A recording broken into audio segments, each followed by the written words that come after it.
Hello, Music Multiverse listeners, and welcome to Beyond Your Radio and another episode 25 of Album Review Saturdays. I'm alone again today, but hey, that could change any week.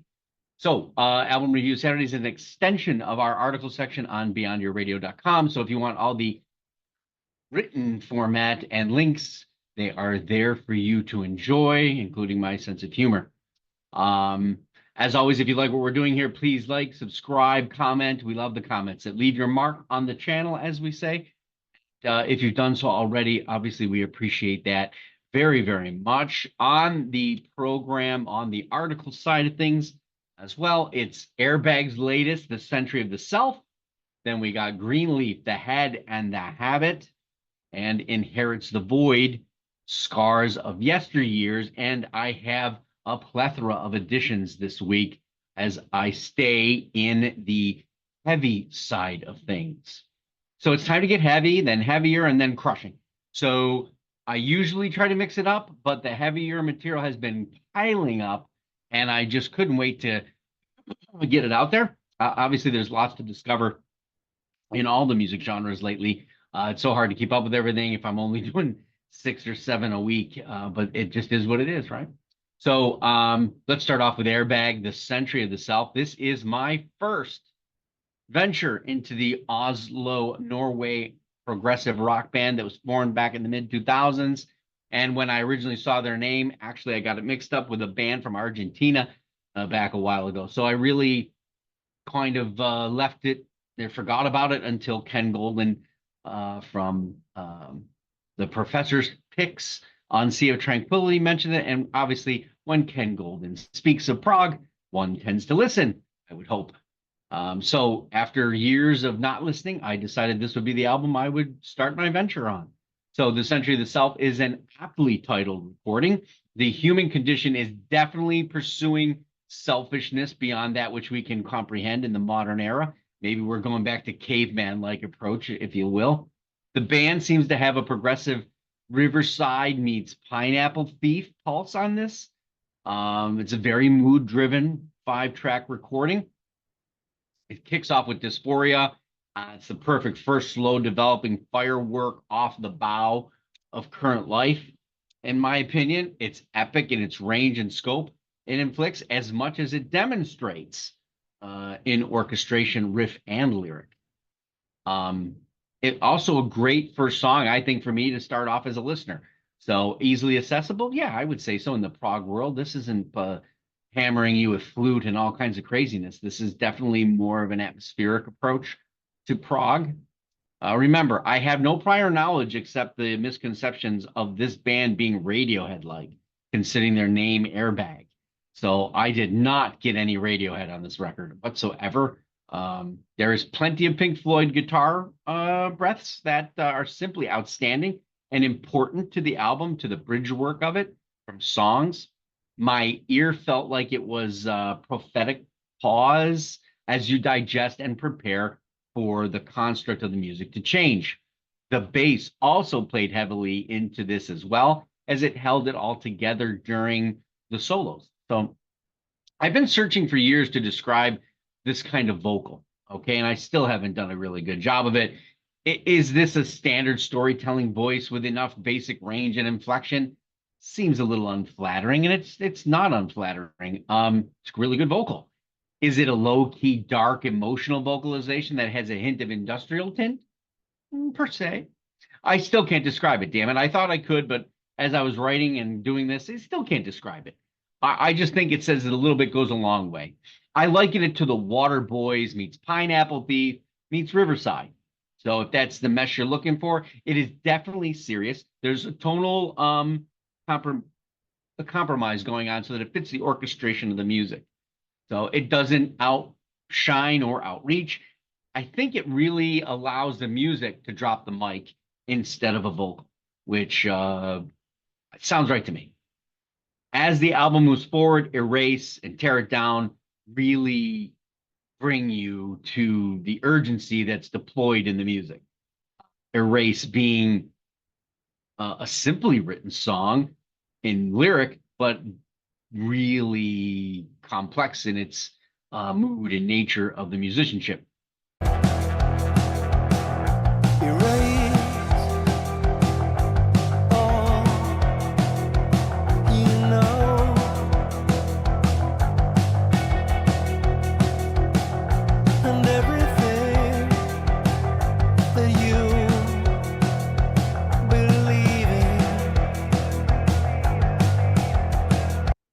The overall production seems to want to keep the recording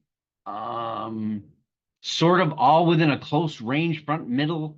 So there's no outstanding production in here, to my knowledge, or to my ear. There's still a tremendous amount of immersive, easy, accessible progressive rock waves, musicianship to be impressed by for sure. And I know that to this point, they have probably been consistent to a formula, but have been able to variegate it to every album and composition that they create. I can't wait to have the time to explore backwards the rest of their catalog. And I hope that more music multiverse travelers who have missed Airbag will go and, search it out. Okay. Okay, let's get into the one I couldn't get out of my head. I even hinted to it in social media. Greenleaf, the head and the habit. I like big riffs and I cannot lie. Do me crushing, throbbing, make me cry. You got my attention, and that's why. All right, I'm not going to win any rap battle. But can you make it work for an entire album? Many have tried, most have failed. Can you bring the riff to reality? Sometimes it's just all about the riff and the song sucks. Lyrics suck. Singer sucks. Can you make it work in production with other instruments as well as the vocalist? So that it's a magnificent piece from start to finish. Usually doesn't it? Sorry to offend some of my stoner rock friends, but it doesn't usually happen. It's very hard for an album of that nature, to reach album of the year. Well, or is it like most? It's cool here, it's good there. Oh my God, what a catchy song that is, but the rest just struggles. So the riff often be that which undoes instead of grooves and leads and entangles like it should. Well, enter Greenleaf and their latest, The Head and the Habit, to the arena of stoner riff rock this year. And these guys are no slouches in this avenue. They're veterans to it. Did they rise above the din of riff inequities that I perceive in my ear? Breathe, breathe out. Lets you know from the thundering drum beginning to the entry of the riff that they're going about this with all guns akimbo. Great. They set the hook, and they definitely laid out the production. The production on this is magnificent, and I'm in an ear-worshiping mood, thank God. And they don't just do the riff and repeat. That's right. They are layering. They're building space, taking time to have minor bridge work and holding patterns that allow the riff to come back, allow a groove to be set, and as well as they let the drums just blast off with it. So yeah, they got this shit tightened up real good on each and every track, and the vocal is hanging in there real nice too. After the 5 minute plus beginning, I'm ready for what comes next because I'm usually there's a drop off somewhere. No, there's not. They put into Avalanche, and it doesn't repeat anything, and it's just as groovy, riffy, hooky. The song plays out the strength of the drums, the bluesy groove, then it drops a heavy riff and pace, allowing the vocalist to spill the Avalanche part. Wow. I feel like, I feel the Avalanche, and you will too.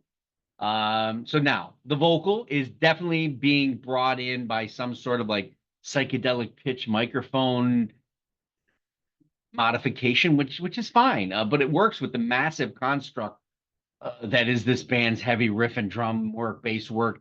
They know exactly when to bring it, and they know when to back off, which is great. There's no predictability, which is totally refreshing, and there's plenty of old homage to appreciate the 70s that hints at the psychedelic with heavy rock blues, but you might start to actually realize that the blues driven here and that heaviness in a way is being played with a deep intensity toward groove and linger that matches the Black Keys, but the Black Keys at a level beyond your volume, up to 12. It's even in the vocal pitches. If you listen, I can already see the lead vocalist pushing the microphone to the crowd on different horses for the refrain. We can also cite the bass work as the reason that this album is way more elevated over the usual heavy stoner rock. It's holding its own, running with the riff, and wickedly thriving with each minute and song. So I'm going to gush again because this album is really a gusher.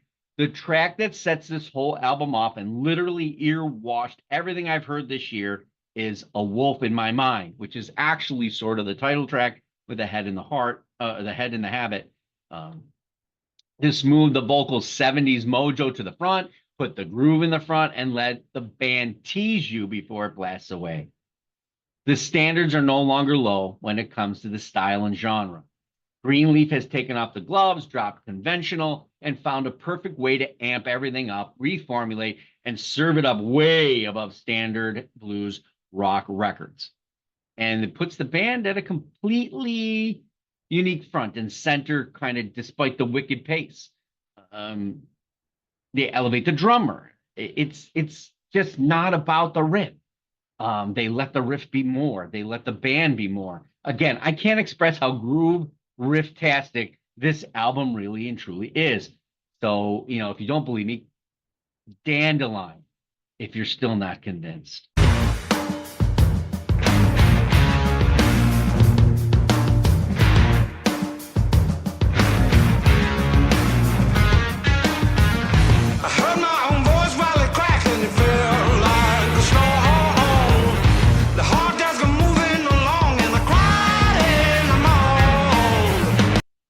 This is going to be a hard habit to break in my listening this year. It's bringing me to the heaviness and darkness of that of the Tea Party, the blues groove of the Black Keys that I already mentioned, and the usual keen ear of Magnetic Eye Records for bringing us the psycho fuzzies we love so much. Greenleaf has opened a passionate pursuit of perfection of musicianship in the genre that sometimes gets completely forgotten when delivering the all-around sound. The production is spot on, allowing you to appreciate everything. These veterans, this is their 9th record, easily in contention for Album of the Year 2020, of the 24 best of 2024. I'd say the names of the men in the band, but I'd probably butcher something. But believe me, these 9 tracks, what is it, like maybe it's 40 minutes? They don't linger.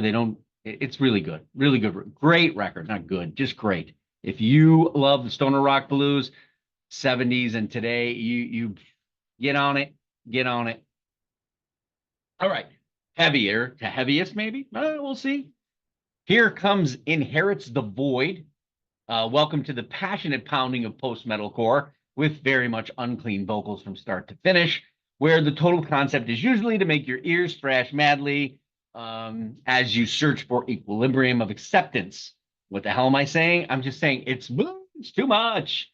I love the musicianship. I love all the shit that's going on. I want to try to learn the vocals, but I can't because they're just very unclean. And that's going to be a stumbling block for a lot of people. However, if this is in your wheelhouse, well, then that's a different story. Now, look, I'm over 50 years old.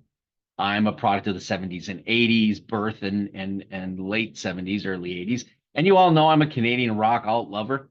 So when you put me into the thrash progressive post-metalcore of Inherits the Void by my emailing friend, Marco Giulio of Metaversus PR, I'm slightly out of most of my element. But I love it when he challenges me. I love it when they come, and I got to listen to it. There's really good stuff that comes. So, and there's more to appreciate in the video later on here, because I'm going to go back to this. So the breadth of instrumental shredding and pace of this is simply impressive and completely digestible. It's fantastic. What is hard is the unclean vocal. Scars of Yesteryears is completely well conceived in album production, flow, and progressive tempo. It's got fluctuation and inclusions of all kinds of dynamic pieces. It's like a small orchestra that's on fire, an accelerated fire. The way songs move in and out of fury and furies from instrument to instrument, riff to more intensified riff, and then to drummer that can only be described as a speed-defying or replacement that was made by an alien with multiple arms or a cocaine-infused robotics kind of scheme. Don't try this at home or in a lab or in your home planet. Le éternel cours des astres throws in a hint of acoustic space to listen to that the band didn't go into cardiac arrest over.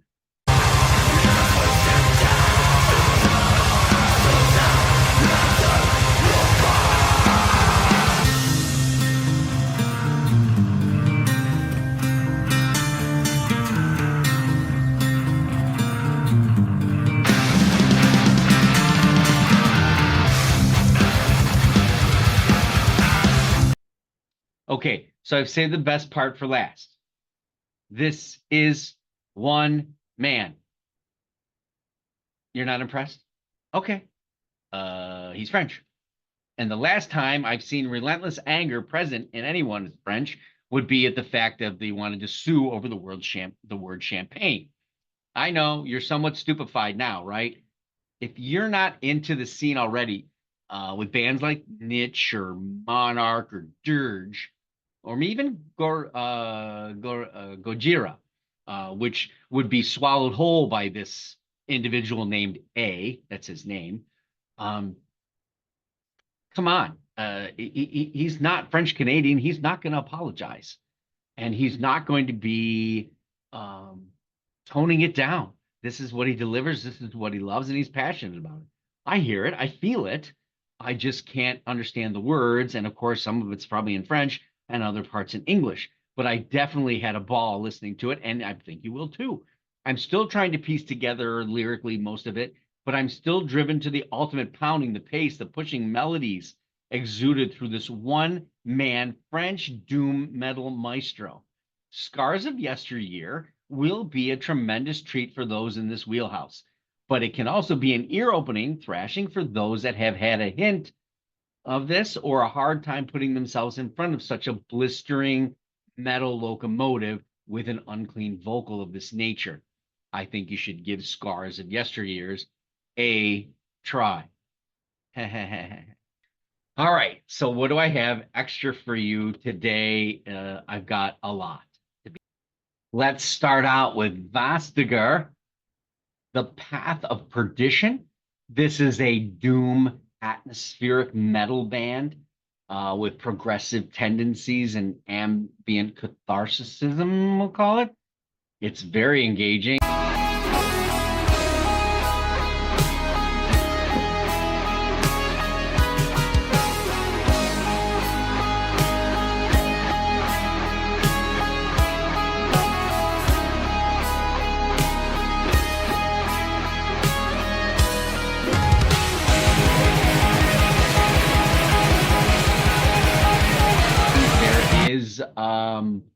Some, if I recall correctly, vocal that would lead, into that unclean area, but still tremendous in everything that it does. So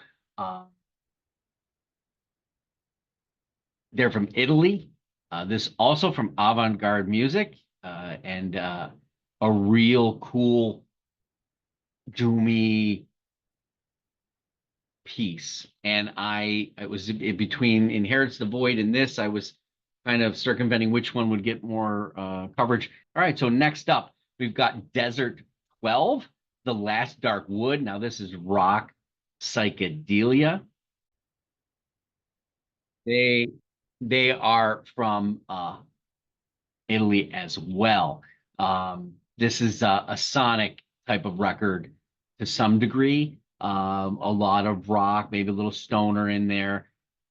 There's elements that belong strictly in the rock environment, and a good female-led vocal that's not overstepping, but it has a heart-like feel with like Ann Wilson, but a little bit led back. Very smooth in the vocal lines, which is great to the record. If this is one that kind of grows on you, your first listen, you'll be like, oh, it's kind of average, but no, you start to pick up on the pieces of the psychedelic rock being brought to the stage here.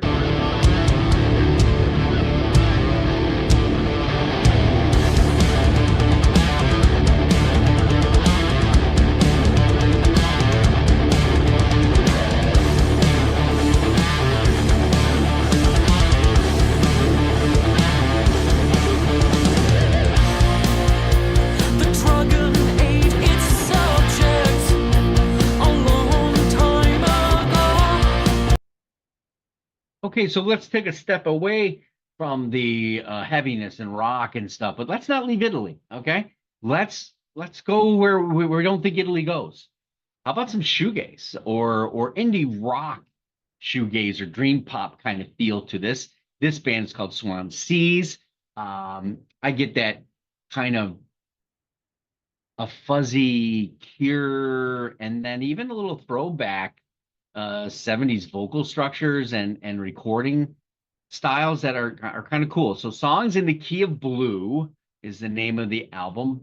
This is by Swan-Seas of Italy. About 9 tracks on here, about 33 minutes or plus, if I remember correctly.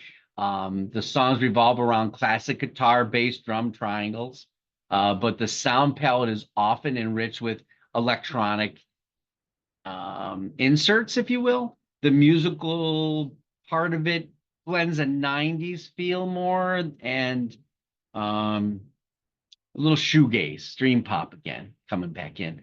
So I believe the song I picked was Drop to the Floor.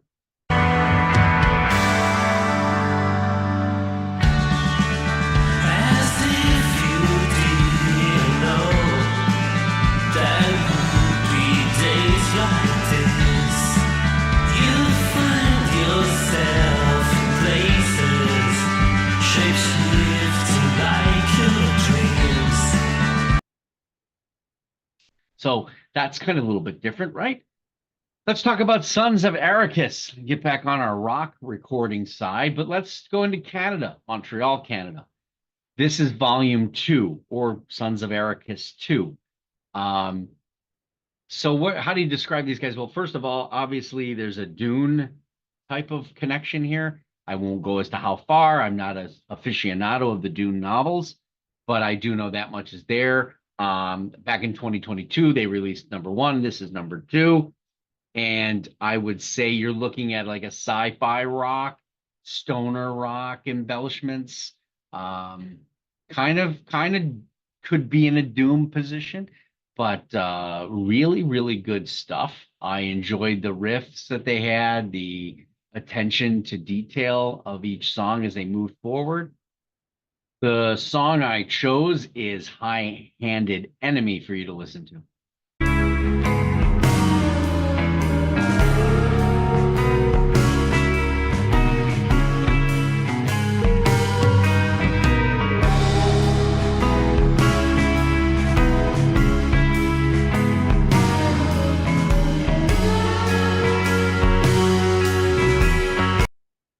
What did you think of these albums now that I've laid out a little bit more than normal and got into the metal and crunchiness and fuzzies and all that good stuff?